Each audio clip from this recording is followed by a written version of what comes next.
आता पुण्यात्म्यांनो, कबीर परमेश्वरजींच्या डिक्शनरीमध्ये इम्पॉसिबल शब्द नाहीये. हे ते समर्थ परमात्मा आहेत, त्यांच्या शब्दकोशात असंभव शब्द नाहीये. आता गोष्ट इथं येते. साहेब के दरबार में कमी काहे की ना, अनसा मौज नहीं पावता है तेरी चूक चाकरी मां.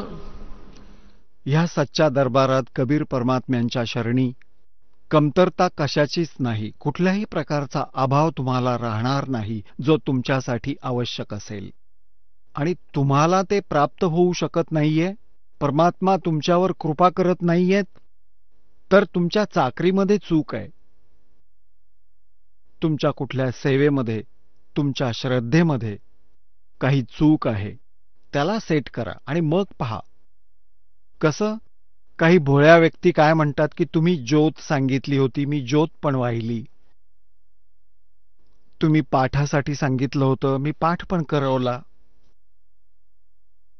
आणि मला काहीच फायदा झाला नाही. पुण्यात्म्यांनो, हे तर होऊच शकत नाही की काहीच लाभ होत नाही. हे तर तो म्हणाला तरी आम्हाला मान्य नाही होणार. त्याचं कारण हे असू शकेल की त्याच्यात काही मर्यादाहीनता असेल, ती वेगळी गोष्ट आहे. तरी सुद्धा तुम्ही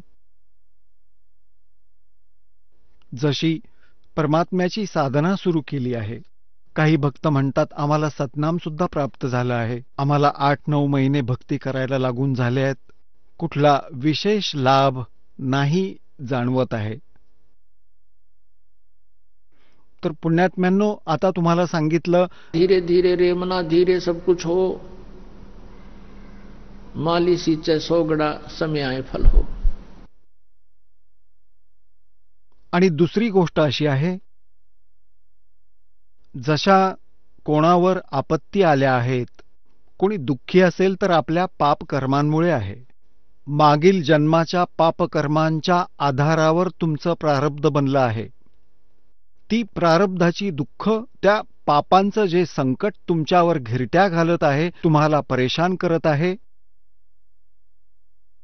तर त्यासाठी तुम्हाला ही साधना सांगितली गेली आहे. भक्ती प्रारंभ करा, तुम्ही करत रहा. जितकी भक्ती, दान, धर्म, सेवा आणि हे तुम्ही वाढवत न्याल, तितकं तुम्हाला बरं वाटत राहील. आता अजाण माणूसच असं म्हणू शकतो, जसं थंडीच्या दिवसात त्याने घोंगडं पांघरलं असेल, घोंगडं दिलं गेलं असेल त्याने घोंगडं पांघरलं. थंडीपासून रक्षणाच्या पद्धती सांगितल्या गेल्या आहेत. स्वेटर घाला, स्वेटर घालूनही थंडी वाजत असेल तर जर्सी घाला, जर्सी घालूनही थंडी वाजत असेल तर घोंगडं पांघरा. तर पुण्यात्म्यांनो, एवढं करूनही जर थंडी वाजत असेल तर रात्रीच्या वेळी रजई सुद्धा घ्यावी लागेल, रजई सुद्धा जोडून घ्या, तरच जीव वाचेल.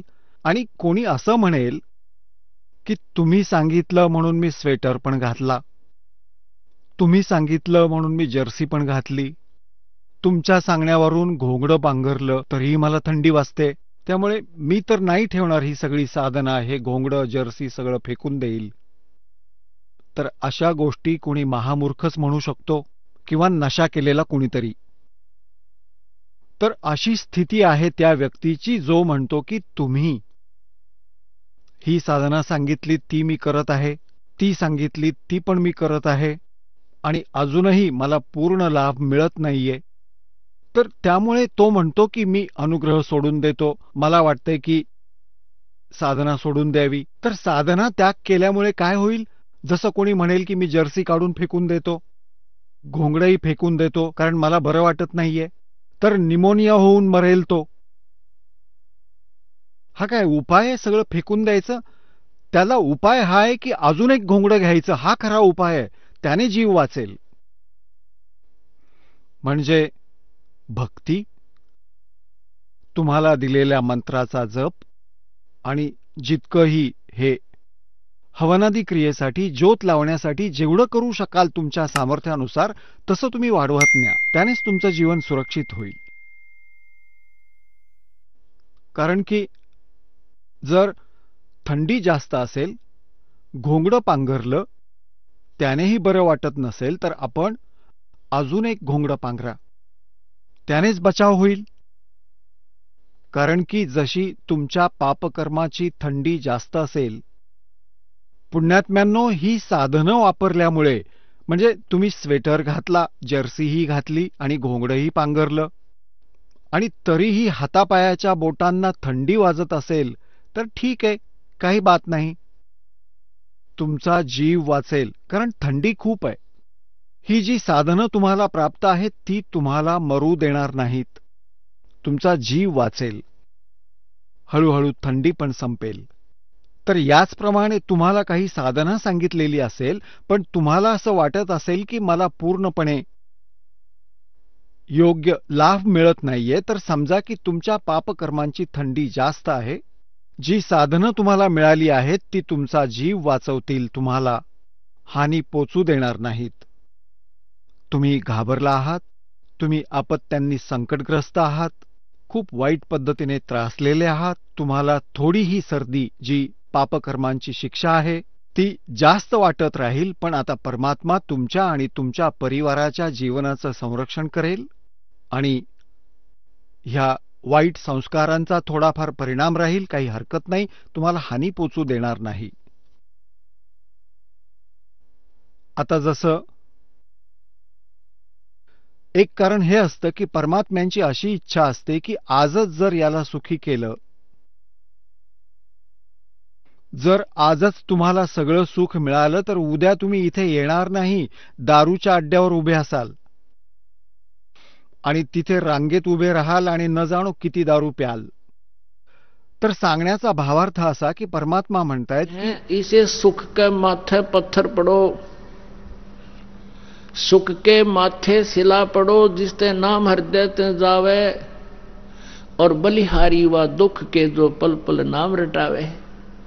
परमात्मा कबीरजी म्हणतायत की तुम्ही हीच प्रार्थना करत राहा की हे भगवान, असं सुख देऊ नको ज्यामुळे तुमचा विसर पडेल, तुमच्यापासून दूर होईन, आग लागो अशा सुखाला. और बलिहारी उस दुख के जो आपकी याद दिलावे पल पल में. तर जेवढे कष्ट अनिवार्य असतील तेवढेच परमात्मा तुम्हाला देईल. आणि जर तुम्ही भगवंतापासून दूर झालात तर ते सगळेच कष्ट तुम्हाला भोगावे लागतील, मोठी हानी होईल.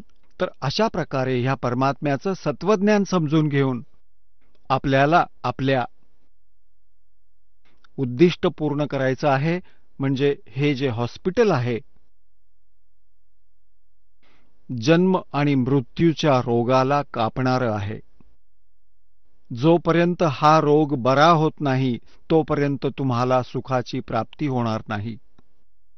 परमेश्वर म्हणतायत कबीरजी जी के झूठे सुख को सुख कहे ये मान रहा मनमोद, ये सकल चबीना काल का कुछ मुख में कुछ गोद है. आता पुण्यात्म्यांनो, परमात्मा म्हणतायत मानुष जन्म पाए कर जो नहीं रटे हरि नाम, जैसे कुआ जल बिना फिर बनवाया क्या काम. विहीर खोदली, छान तिचं कन्स्ट्रक्शन केलं, पण त्यात पाणी नाहीये, तर नाव विहिरीचं अवश्य आहे पण गुण विहिरीचे नाहीत. जो माणूस, मग तो आज कितीही मोठा शेठ असो, कितीही मोठ्या पोस्टवर तो असो, मंत्री, मुख्यमंत्री, प्रधानमंत्री असो, जर तो सद्भक्ती करत नसेल तर तो पाणी नसलेली विहीर आहे. हे पुण्यात्म्यांनो, काय सांगतायत? राम रटत दारिद्र भला, नाम रटत दारिद्र भलो, टूटी घर की छाने, वो सुंदर महल किस काम के, जहां भक्ति नहीं भगवान. म्हणतायत ईशभक्ती करणारा, सद्भक्ती करणारा, पूर्ण संतांकडून उपदेश घेऊन तो जरी इतका गरीब असला की त्याच्या घराचं छत देखील तुटलेलं असेल आणि तो सद्भक्ती करत असेल आणि एक सुंदर संगमरवरी दगड लावून छानसा टुमदार बंगला बांधलेला आहे 3-4 मजली, त्यात राहणारा प्राणी सद्भक्ती करत नाही, तर परमात्मा म्हणतात, राम रटत दारिद्र भला, टूटी घर की छान, और वो सुंदर महल किस काम के, जहां भक्ति नहीं भगवान. मग काय सांगतायत? मानुष जन्म पाय कर नहीं रटे हरि नामे, जैसे कुआ जल बिना भाई बनवाया क्या काम. हे पुण्यात्म्यांनो, झूठे सुख को सुख कहे ये मान रहा मनमोद. आता आपण तर इथे मागायला येता, खूप पैसा मिळू दे, एक मोटरसायकल घेईन वा एखादी चांगली कार घेईन, एक बंगला बांधेन. परमात्मा म्हणतात, आधी तू भक्ती कर काही दिवस, कारण की आता काळ असा आहे, ही कार मोटरसायकल तर सगळ्यांकडेच असतात. परमात्मा बंदी छोड म्हणतात की ही समस्या सुद्धा मी निवारण करेन जर तुझी नियत चांगली असेल. जर तू भक्ती मार्गापासून वंचित होत नाहीस हे दिसलं तर मी सर्व समस्येचं समाधान अवश्य करीन. कारण की नंतर जर कार मोटरसायकल भगवंताने दिली तर कुठे जाल? तुम्ही इथे याल भगवंताच्या दरबारात आणि अजून 2 जणांना घेऊन याल शेजाऱ्यांना, त्यांचा उद्धार घडवून आणाल तर भगवंत तुम्हाला देईल, नक्कीच कार देईल. आणि जर तुम्ही कार मागितली आणि इकडे तिकडे फिरत राहिलात, धक्के खात राहिलात, धडपडत राहिलात, तर मग नाही देणार. तर सांगण्याचा भावार्थ असा की तो तुम्हाला भौतिक सुखसुविधाही देईल, पण जर तुम्ही त्याचा सदुपयोग करणार असाल तर सुखसुविधा देईल. तो तुमची नियत बघेल. जसं आता आपण पाहतो की 10-10 वर्षांपासून ज्यांनी अनुग्रह घेतला आहे आणि परमात्म्याने आज त्यांची अशी मौज केली की आधी त्यांची संकटं दूर केली, मग त्यांची नियत सिद्ध झाल्यावर भगवंतांनी विचार केला की हे आता माझ्यापासून दूर जाऊ शकत नाहीत. त्यांचा असा उत्कर्ष केला की त्यांनी कार घेतली. आणि कार घेण्याआधी त्या परिवारातल्या सर्वांच्या मनात हाच विचार आला की भगवंताने कार दिली तर आपण सगळे सत्संगाला जाऊ आणि अजून कोणी भेटलं तर त्यालाही फ्री घेऊन जाऊ, त्याचंही कल्याण होईल. तर अशा प्रकारे तो तुम्हाला सुखसोयी सुद्धा देईल, ज्या काळाने तुम्हाला तुमच्या संस्कारांच्या आधारे मिळू शकल्या नसत्या, परमात्मा त्या तुम्हाला त्याच्या कोट्यातून देईल. तर अशा प्रकारे आपण ह्या परमात्म्याच्या मार्गाला समजून घ्या. म्हणतात, झूठे सुख को सुख है और मान रहा मनमोद. भक्ती न करणारे प्राणी, मग ते मुख्यमंत्री झाले किंवा प्रधानमंत्री जरी झाले तरी त्यांचं जीवन सुरक्षित नाही आणि पुढे त्यांची काय दुर्गती होईल, काळीज हेलावून जाईल. तुमचं तुम्ही ऐकलं तर ती कहाणी, परमात्म्याचं ते विधान. पण आपल्याला परमात्म्याचं विधान माहीत नसतं, ज्यामुळे आपण वरवरच्या गोष्टींमध्येच अडकून राहतो. कितीतरी पुरावे आहेत आमच्याकडे. जसं एकदा पोलंड देशाचं मंत्रिमंडळ, ज्यात जवळजवळ 95 सदस्य होते, कुणाच्या शोकसभेसाठी चालले होते कुठेतरी दुसऱ्या शहरात, विमानाने चालले होते. सगळेच्या सगळे अपघातात मृत्यू पावले. आता परमात्मा म्हणतात, ये झूठे सुख को सुख है ये मान रहा मनमोद. ये सकल जबीना काल का, कुछ मुख में कुछ क्रोध. इथेही आपल्या देशात जसे खूप पुरावे आहेत. हरियाणाचे एकदा 2 मंत्री हेलिकॉप्टरमध्ये मारले गेले. त्यातला एक मोठा शेठ होता, खूप श्रीमंत, फॅक्टऱ्या होत्या त्याच्या. आता ज्याने मंत्रीपदाची शपथ घेतली आहे त्याच्या कितीतरी आशा असतील, हे करील ते करील, आणि जे करायचं होतं त्याला स्पर्श सुद्धा करू शकला नाही. ह्या मनुष्य जीवनात जे काम करायचं होतं त्याची सुरुवातही केली नाही आणि मरण पावले, हेलिकॉप्टरमध्ये मारले गेले. तर पुण्यात्म्यांनो, ह्या तत्वज्ञानाच्या प्रकाशात त्यांचं काय होणार आहे हे आपल्याला स्पष्ट दिसून येतं. फिर पीछे तू पशुआ की जय दीजय बैल बुना, 4 पहर जंगल में डोले तेरा तो ना पेट भरे. नंतर एक आंध्र प्रदेशचे मुख्यमंत्री, त्यानंतर एक अरुणाचल प्रदेशचे मुख्यमंत्री हेलिकॉप्टरमध्ये चालले होते. आणि काय काय आशा आकांक्षा असतात. आपण तर साधी माणसं असतो, साधी नोकरी असते, तरी मनात कितीतरी इच्छा असतात. हे करीन, ते करीन, हे मिळवीन, असं करेन. अशा त्यांच्या तर न जाणो केवढ्या आकांक्षा असतील. आणि एका सेकंदात मरण पावले. 3 दिवसांनी त्यांचं शव मिळालं. अंतिम समयी त्यांना पाणी पाजणारही कोणी नव्हतं. भगवंताला विसरून हा माणूस आकाशात उडतो आणि विसरून जातो की आपल्याला एक दिवस जायचं आहे. जाना सभी को है लेकिन जाने जाने में अंतर होता है. परमात्मा कबीर जी कहते हैं, आए हैं सो जाएंगे राजा रंग फकीर. एक सिंहासन चढ़ चले एक बंधे जात जंजीर. तुम्ही जाल तेव्हा तुमच्यासाठी विमान येईल. आणि जे सद्भक्ती करत नाहीत ते अगदी पंतप्रधान असले तरी त्यांना यमदूत बांधून घेऊन जातील, जसं एखाद्या गुन्हेगाराला न्यावं तसं. क्योंकि जिन हर की चोरी करी और गए राम गुण भूल, ते बिदना बागुल किए रहे उर्दमुख झूल. जे परमात्म्याची भक्ती करत नाहीत ते परमात्म्याचे चोर आहेत, गुन्हेगार आहेत ते. त्यांना मग यमदूत, काळाचे दूत बांधून घेऊन जातील आणि तुम्हाला आदरपूर्वक सिंहासनावर बसवून, विमानात बसवून परमात्म्याचे प्रिय दूत बरोबर घेऊन जातील आणि भगवंत या दासाच्या रूपात येईल. तो आए हैं सो जाएंगे राजा रंग फकीर. एक तो सिंहासन चढ़ कर जा एक बंधे जात जंजीर. जाण्या जाण्यात किती फरक पडतो.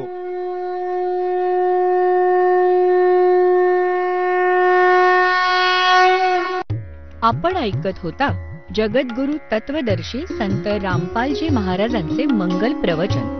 निःशुल्क नामदीक्षा प्राप्त करण्यासाठी आणि अधिक माहितीसाठी संपर्क करा 7030303951 7030303952.